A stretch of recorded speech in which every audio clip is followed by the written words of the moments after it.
Good afternoon and welcome to another week in our garden.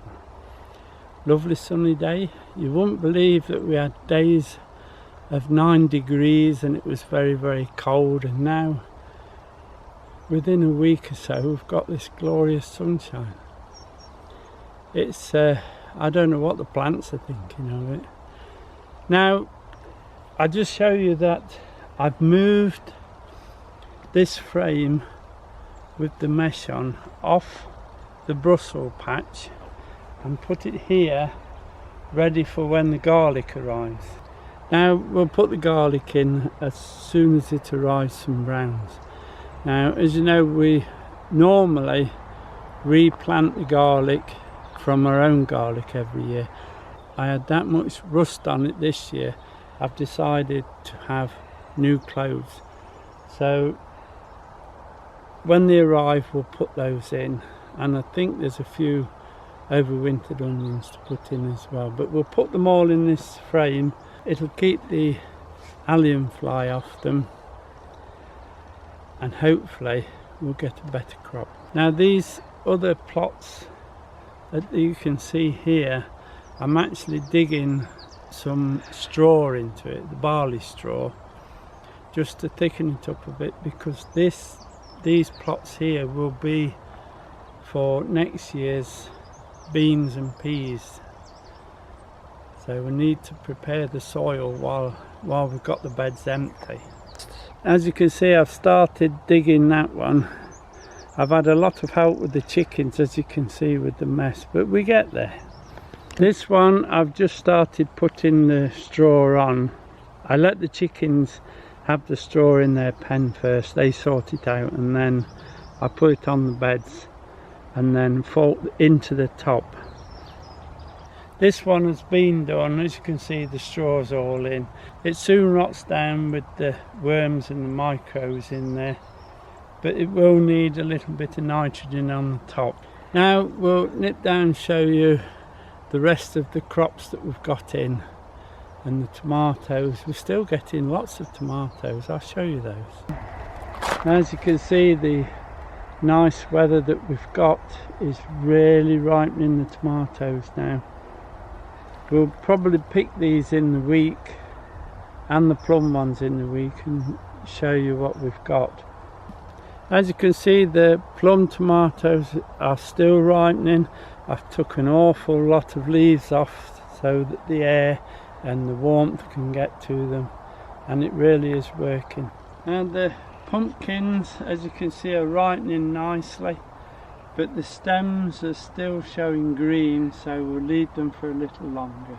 Now the leeks, I don't know if you can see them, we've had a few and they're very good, but there is a little bit of rust in there. Not too bad really, but as I say, they're cropping very well, and it's called below zero, and it says it claims to be nearly rust resistant, but obviously, as you can see, these are the red cabbages. As you can see, they're doing very well. I only put 9 plants in there so they're not so congested, but they've nearly filled the net up now. Right? These are our winter cauliflowers, doing very well. Again, there's only 9 plants in there and they are really filling up.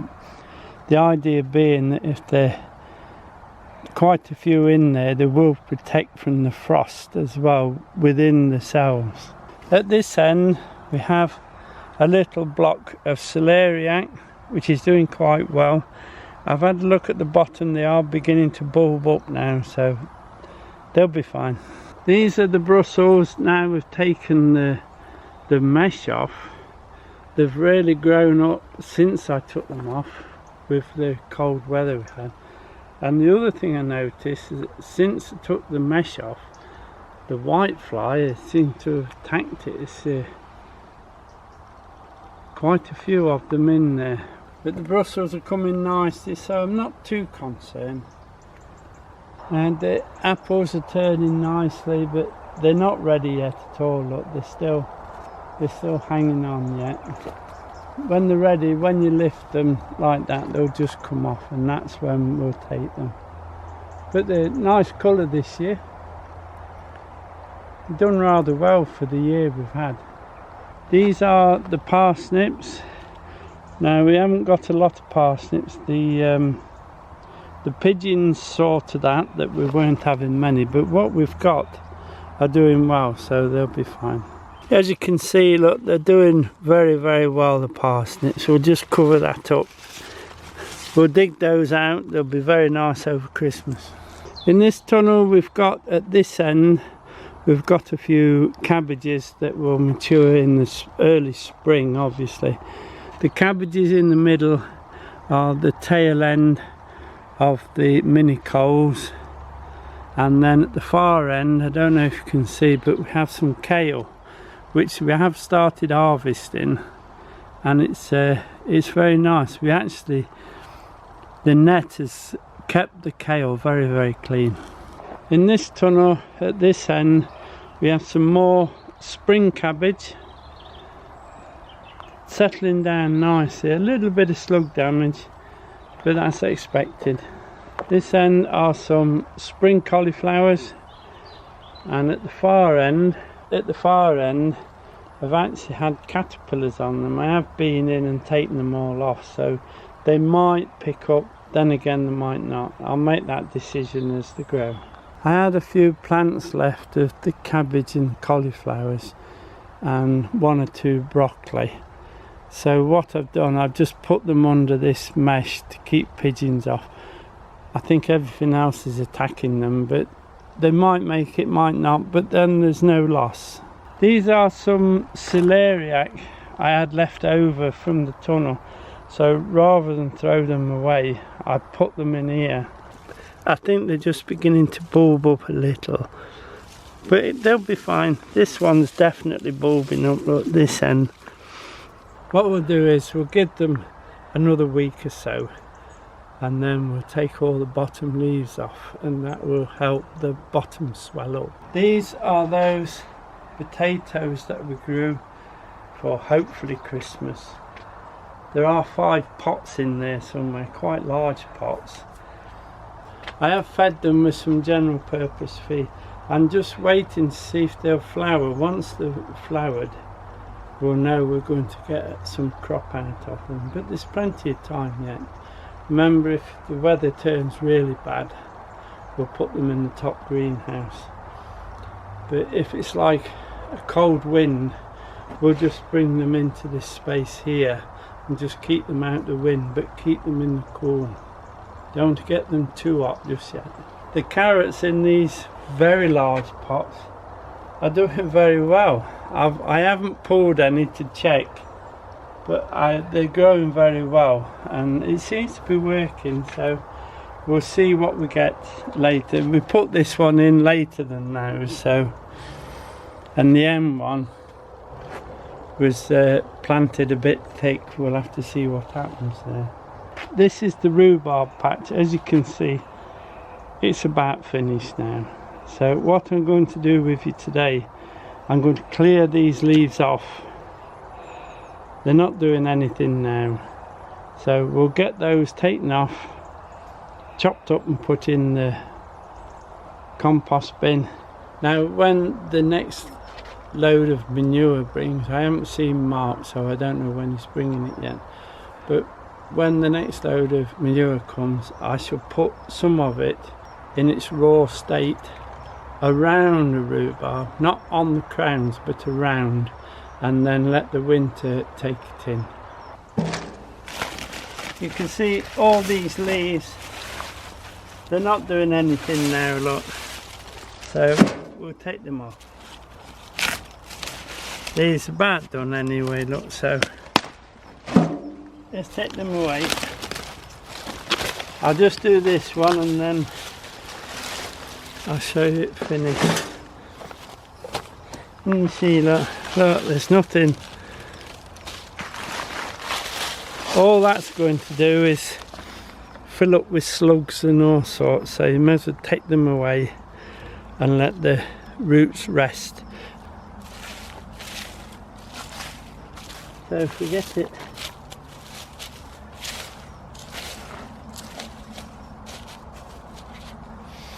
Forget it like that, that'll be nice. So I'll finish it and then show you it finished.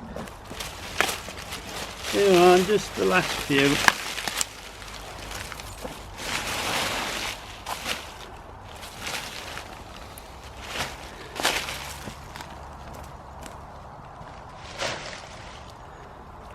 And that's the rhubarb cleaned off, and I've had my flu injection this morning. I can feel it now.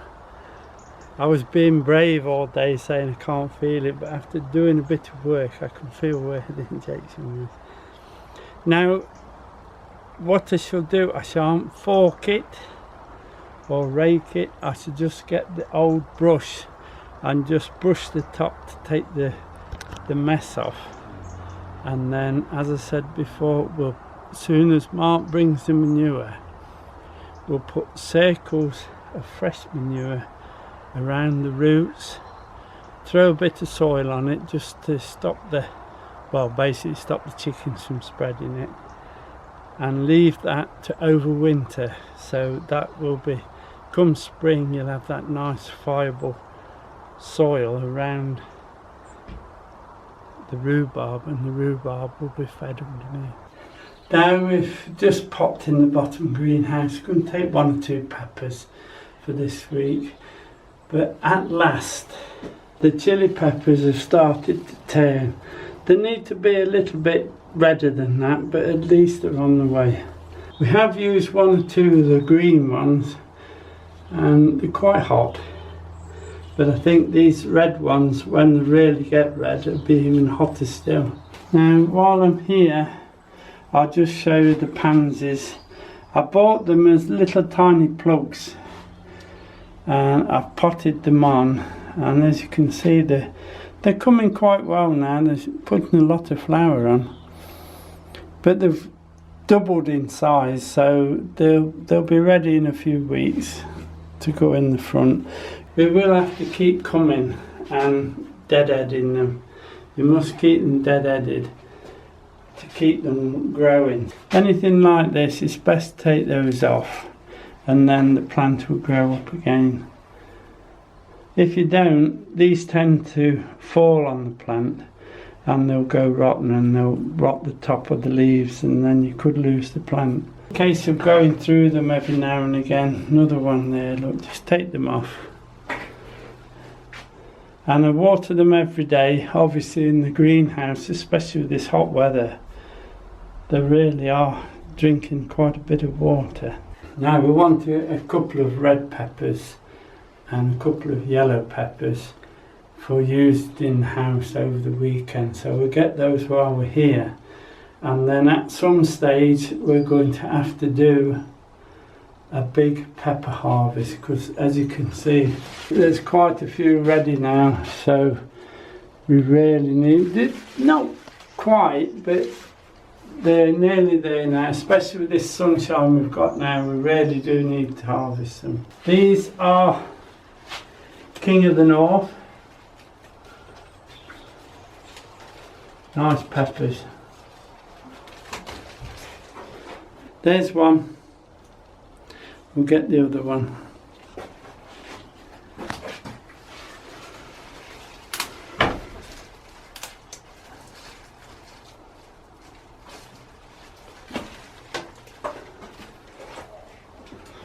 There you are. Nice pepper. The thing is with, especially the King of the North, if you don't get them while they're ripe, they soon start going over and going soft. Can't get it.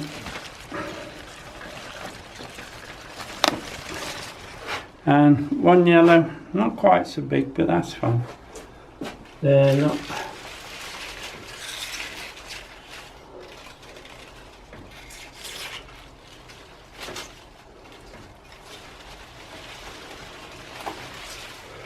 There's the other one, nice pepper.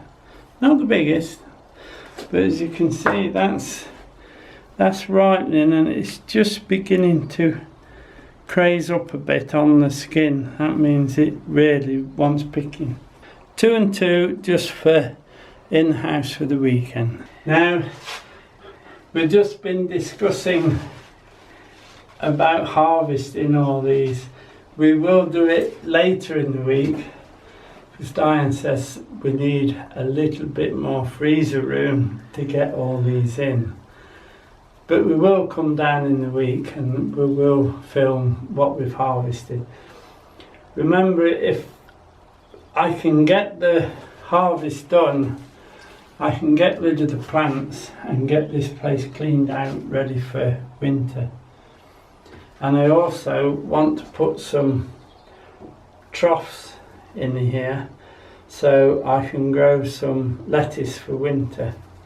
But at the moment I can't do much until these are done and we've had a good clean up. We have harvested quite a bit this year and it's done very, very well despite the weather being against us. But as you could see when we just had that little walk, we've got a lot of crops still in there that will hopefully take us right through the winter. I'm very pleased with the garden this year. But the other thing is to think that it's also time to start preparing the soil for next year's crop. So as soon as I get a plot empty, I shall decide what we're going to plant there next year and start preparing the soil, such like as the onions and the tomatoes and actually the beans and peas. They need different soil preparations for the crop, so we'll do that as we go through the winter.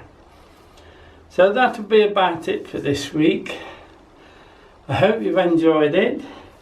Thank you for watching and many thanks for subscribing. We do appreciate it, and we'll see you next week when I think we ought to be looking at cleaning those tools up for winter and getting some oil on them.